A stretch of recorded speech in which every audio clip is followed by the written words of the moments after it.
So vile nilikuwa nimekuambia father, mimi naitwa Benson. Mimi na rafiki zangu tumeanza kuandika magazine kidogo hapa. So it's just a starting magazine. That's why kwa hiyo magazine tuko na special edition ambayo kuna part ambayo inahusiana na church. So we decided that what a better way to start off than kuongea na priest ambayo yuko karibu.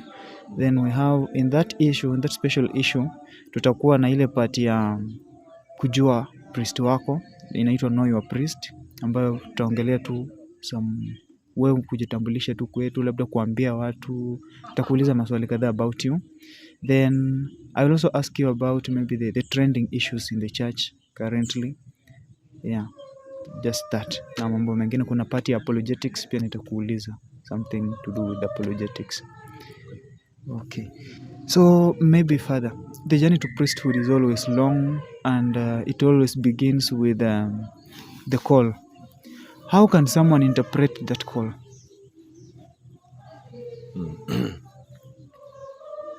First of all, I'm Father Alphonse Kisa. Yes.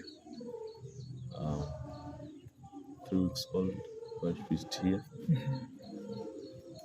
The journey to priesthood is a journey of God, because God calls and one has to respond. Yes. And it starts with a feeling in each one of us, especially those who want to be priests. And because it's a journey, you get enough time to discern, and as you discern, it becomes clear that God is calling me. Yeah. That's why the many years of study, so that there is enough discernment. Discernment is just a period of introspection. You are exposed to what priesthood is, and then you try to think and see if, as a person, do you think what is demanded of a priest, do you think you can meet those demands or not?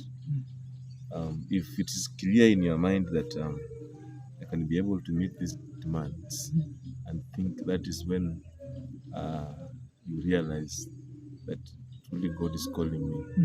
Because you cannot say God is calling me. You cannot just wake up and say God is calling me, and then you start with that feeling first, and then you have enough time to discern and make the decision clear. Yeah. They say you purify the intention. That's why sometimes, like in my class, we started very many people, but along the way, there are people who said, I think this is not my thing, and they quit. Or others are helped to see by those who are our mentors. They're helped by them, the advice that according to how you are, I think this is, if you chose priesthood, you will not be happy in your life. So it's about discernment. The many years are just about discernment, so that you get the intention clear. Yeah. So is it a tough journey, or for someone like you, how can you describe maybe that journey to priesthood? It is I wouldn't want to use tough, because it is that would be negative. Yes. Let me say it is a journey of grace. It's a journey of grace. To mean that throughout the journey, it is the grace of God that puts you through. Just the grace of God that puts you through. Yeah. It is sometimes it could be tough, but then there's the grace of God. Sometimes it could be so joyful because of interact with many people, and you enjoy the liturgies of the church. Um, you are taken care of as a person. Yeah, so it could be tough because of maybe personal challenges, um, or even studies or boredom. Like for me, I tell my friends, for me, I enjoyed my life of formation, but until some point, I feel like I have been studying for so long. Like, yeah, you see your friends, your classmates, are really making moves in life, and you're still a student. Yeah. So, yeah, like for me, I only had issues towards the end. Like I became bored. I had studied for so long. Yeah. So it's a journey of grace. I don't want to say it's tough. Yes. It's just a journey of grace as Yeah. possible. For those aspiring to be like you, what can you tell them? What do they need to have, maybe? No, we just need to be close to God. Yes, we just need to be close to God, and God will give them direction. God will help them know uh, if He's calling them or not. Yeah, if He's, of course, God calls us to something. Yes. Like He has called you to I can say, to be a journalist. Yes. Yeah, God always calls us to something. So, but those who are aspiring to, it's a good thing. Let them be close to God, go to the church, seek guidance, seek direction, pray. God will help them to make that intention clear. Okay. So, as a priest, what is your typical day like, maybe from morning to evening? Uh, yeah, I'm sure you know that the answer to that question. You've been trying to get to me, like, Yes. and I tell you, I think even at some point I showed you how my diary is. Yes. Like, it's full. Mm. Because I've begin with mass in the morning, then uh, other masses if they are booked that day, maybe see the sick. Um, Basically that, just service to the Christians. Yeah, beginning with morning mass. What I'm saying is what is general, Yes. not personal. It's general. That's general. Yeah. Morning mass, morning prayers, and then now I go to the field to serve other people. Okay. Where have you worked so far? In which maybe parishes have you worked so far? I've worked as a seminarian first in Webuye, then I worked in Naitiri as a seminarian, then I worked in Kimilili as a seminarian, I worked in Magombe as a deacon, I worked in Kimilili again as a priest, I worked in Butla as a priest, and I worked no, I'm now working here. Yeah. Yeah. So this is your third station This is my third station as a priest. As a priest. Okay. Yeah. What do you enjoy most to work as a priest, maybe? I think what I enjoy most. Yes. What I enjoy most as a priest is celebrating mass. But,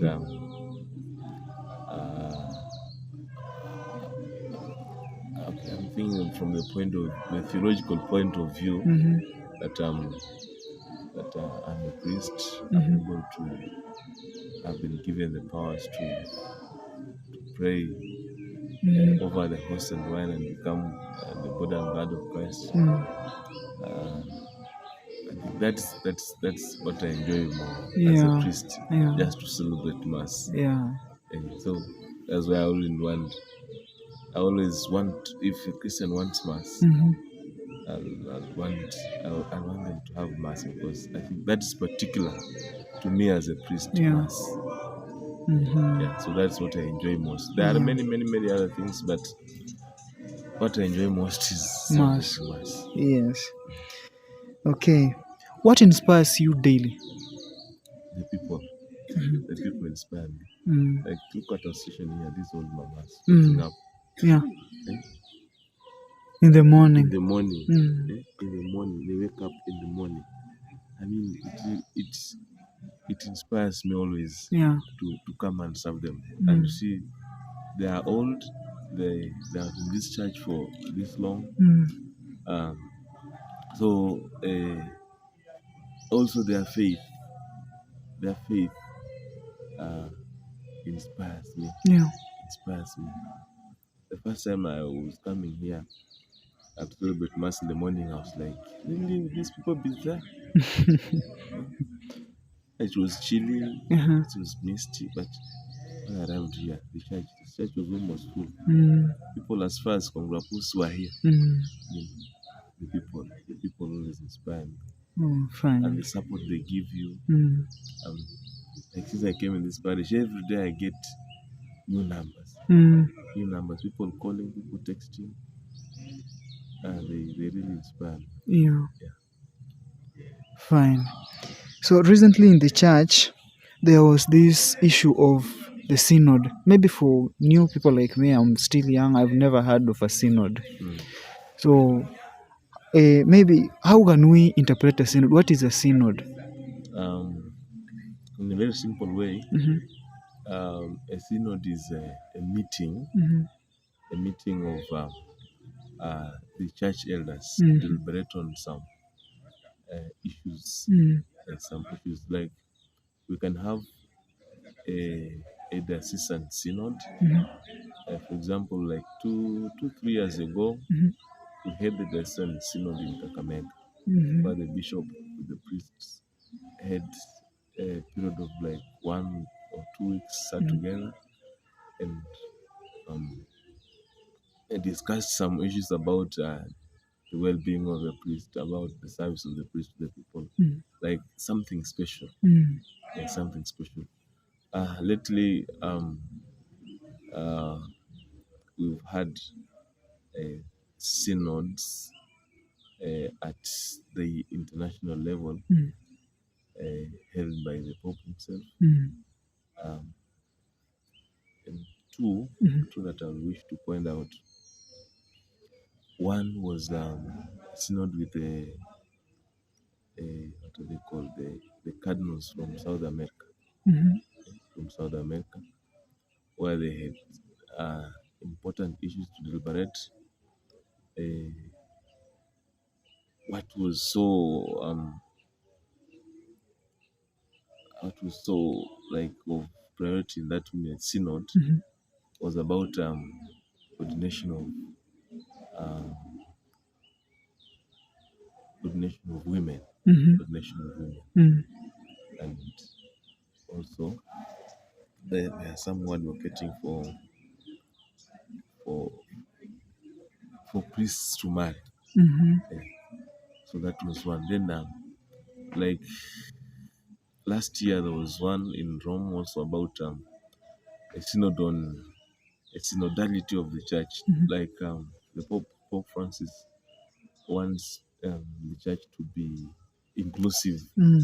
in the sense that the Christian and the priest and everyone Mhm. is brought on board and work in collaboration to spearhead evangelization. Mhm. No, years ago Mhm. there was a kind of uh, how do I call it? In the church, there's what we call a hierarchy. Mhm. Hierarchy from the top to the The boat. lowest, Mhm. Mm. eh?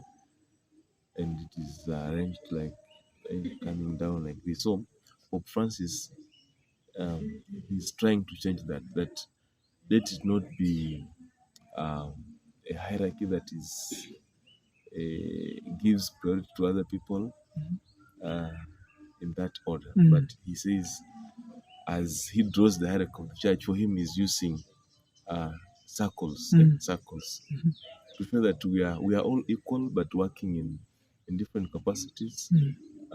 for one mission, Mm.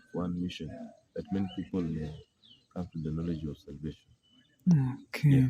So a synod is just A meeting a of meeting elders of the of church. elders of the church, the Pope, the Bishop, the Yeah. Cardinals, the priest, Mm. to deliberate on some issues, important issues. Yeah. So I think you have answered my question where I was asking what was the synod on synodality of 2023 really Oh. about? Oh, Yeah, so I think you have answered that one. Yeah. So the next question is there were some resolutions that were made in that synod. mm. Yeah. And there was a letter that was sent from Rome. And so the question was, how are those resolutions maybe important to a Sunday morning Christian? See, first of all, Mhm. if the Christian has knowledge, the knowledge about those resolutions, Mm. they will be important because amongst, like, the bottom line Mhm. is inclusivity. Mhm. Inclusivity. That Sunday morning Christian also feels I'm important in this church, Mm.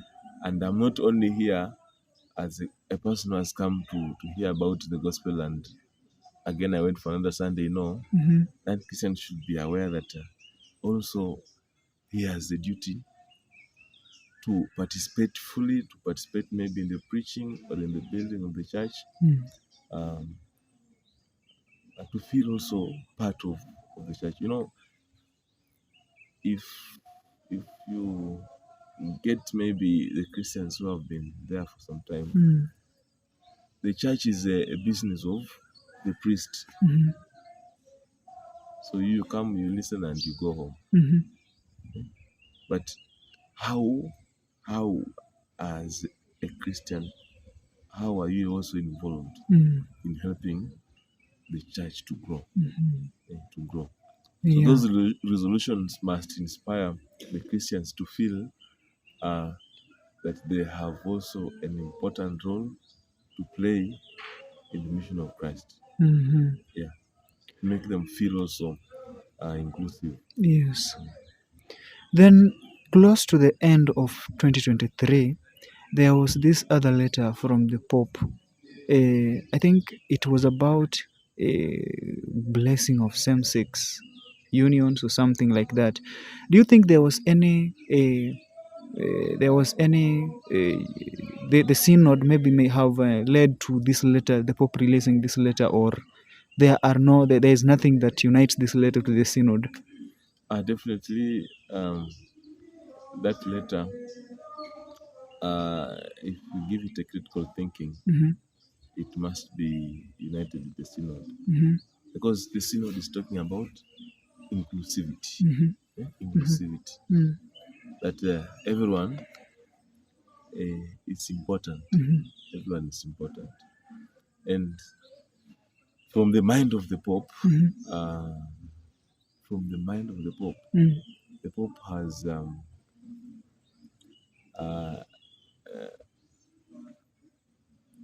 he has, how do I put it? He wants everyone Mm-hmm. to feel appreciated as a person, Mm-hmm. as a person, As an individual. yeah, Mm-hmm. as a person. Mm-hmm. Why do I insist on a person? Who is a person? A person is someone who has the image and likeness Good. of God. Mm-hmm. So you could be a murderer, Mm-hmm. but does your act of killing, does it nullify the image and likeness of God in you? No. No. So the Pope as the person, Mm-hmm. I mean, the Pope wants everyone to be appreciated as a person and to be given a chance. Mm-hmm. I know this is a very hot topic and Yes. it has been blown out of proportion Mm-hmm. um, because the media looks at the Mm-hmm. loopholes, Yeah. and tries to interpret Mm. to their own uh, Agendas, maybe. Yeah, convenience, yeah, yeah. their Yeah. own convenience, Mm-hmm. and to what can sell. Mm-hmm.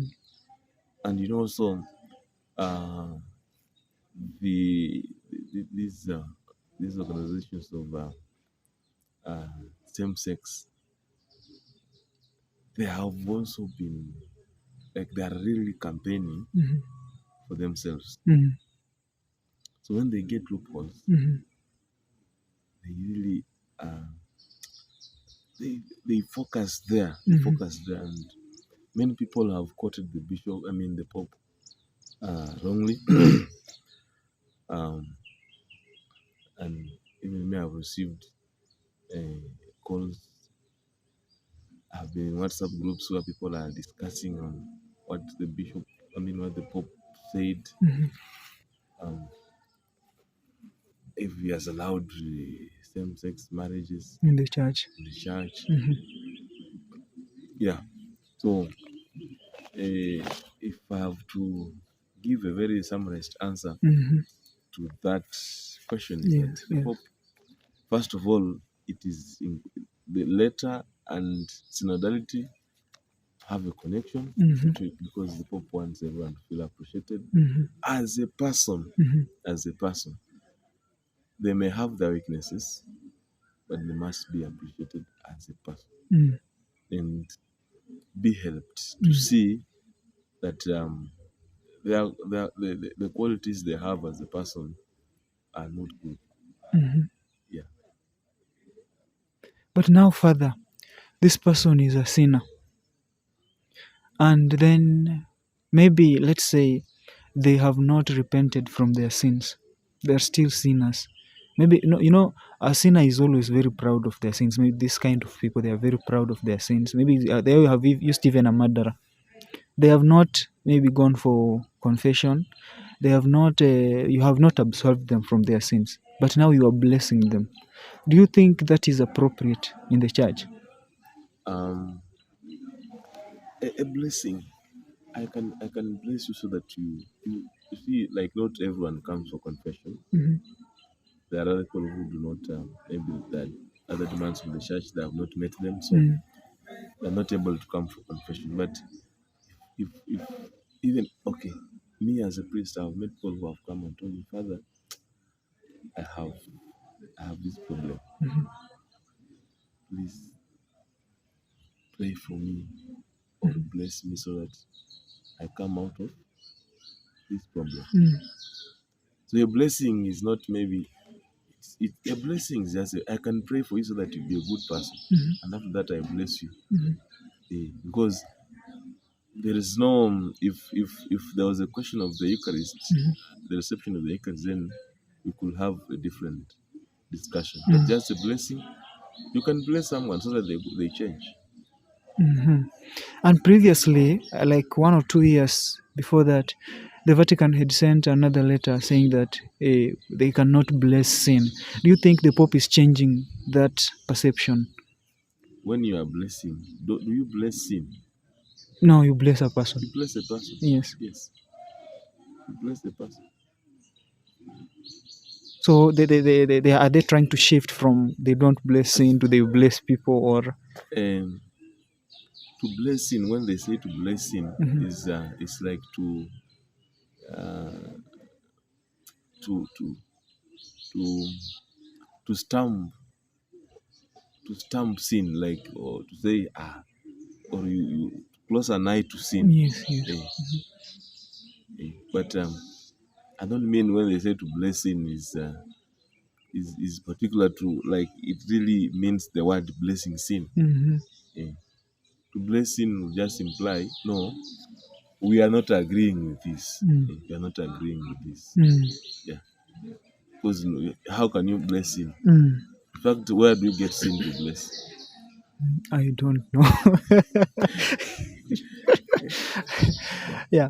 So maybe the next question.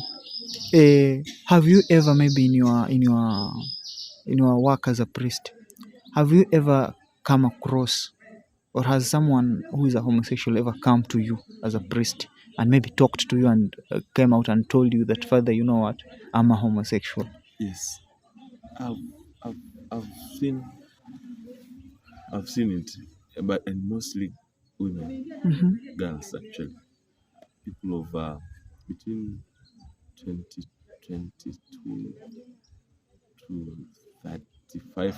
Mm. Yeah. Mm-hmm. Mm. So with this new, with this letter from the Pope, if those people came today and they asked for blessing, would you bless them? What's the problem? Like blessing two gay people? Yes, that just the way the Pope said. Maybe you bless them No. outside the church. Maybe, Uh, uh as a person, yeah, as a priest. as a priest, as Yes, me as a priest, yes. not speaking on behalf of other priests. Because you know the letter said that it is giving the priests the fatherly. I don't know that those who wish to bless, they can bless, and those who don't wish also they were. It No. gave out some freedom to the priest to Yes, decide. that's what I'm telling you. Yes, Me as a priest, yes, as a as Father person, as Alphonse. Father Alphonse, Yes. I will I will not do that public. Mm-hmm. I will not do that public. Mm-hmm. Reasons why, first it is a scandal to the people. Mm-hmm. You know, do you think these old mamas know about what you are talking about? They probably don't. They do not know. Yes, Yes.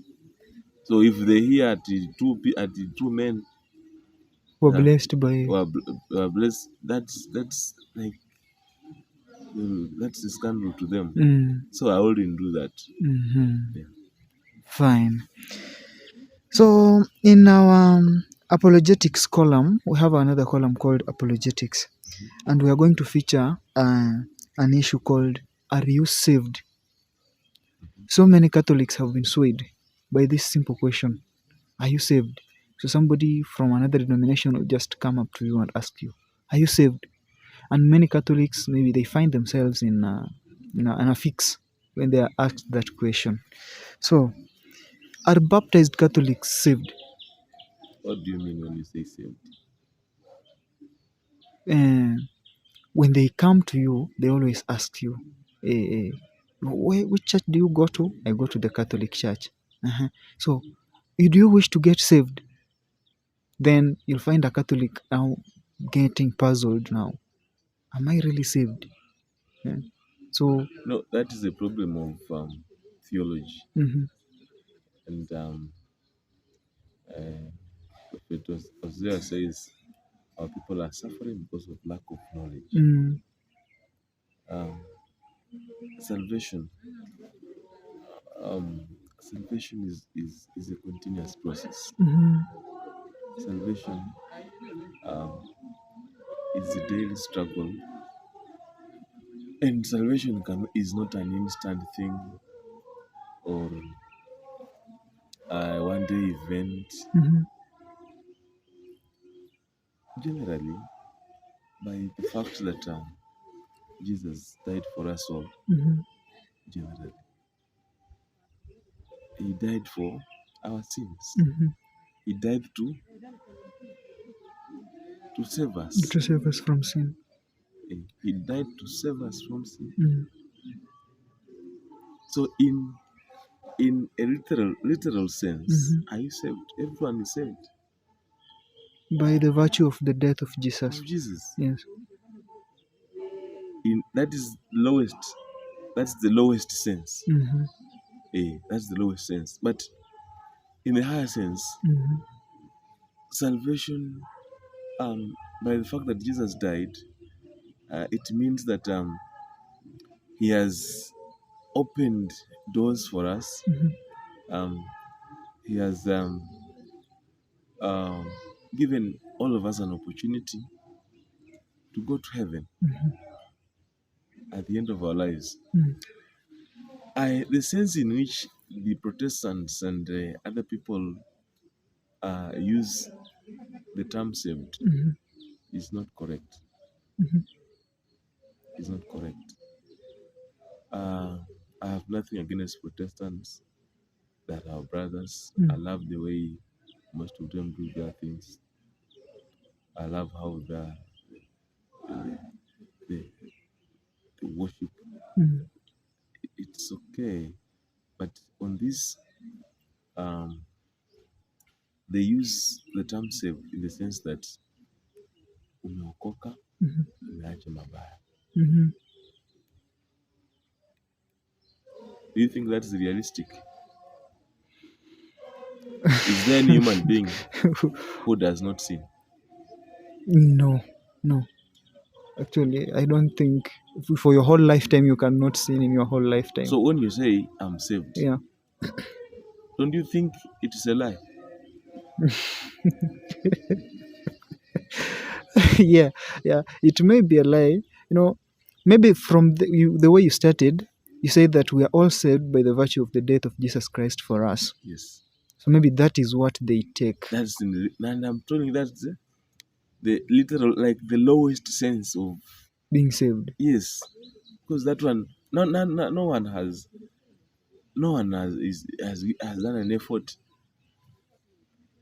Jesus died 2,000 years ago. Oh, yeah. No one has done an effort that, but that one is just automatic. It's Yeah. default. Yeah.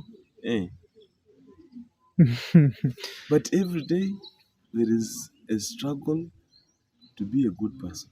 Every day is a struggle to be a good person. Yeah. Today you have your weaknesses, you may fall, you may stand, you repent and you move on. So salvation is a continuous process. And you can only say that after judgment. Now you are saved after judgment. After judgment, now I'm in heaven. Yes. How will you say,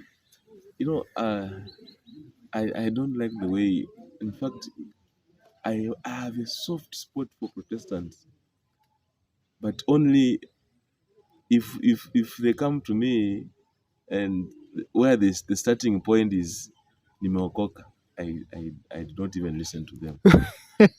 I do not listen Yeah. to me, and like some of them, they are mimi nimeokoka, nimeacha pombe.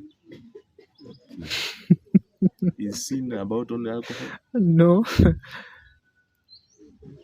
So it is a misunderstanding or a misuse of the term, or lack of knowledge. Some of them who preach that have not been in any theological school. They just feel can preach. They start, which is okay. I wish they were humble enough to get their facts right about some issues. Now, what should a Catholic answer if asked that question? Are you saved? What should a Catholic say, maybe? Tell them, yes, I'm saved. Just like that. Yes, I'm saved. Okay. Jesus died for us all. Yes. Did he die for only Protestants? No. He died for us all. Yeah. We're all saved. That's why you'll hear during burials, the priest will say that by the death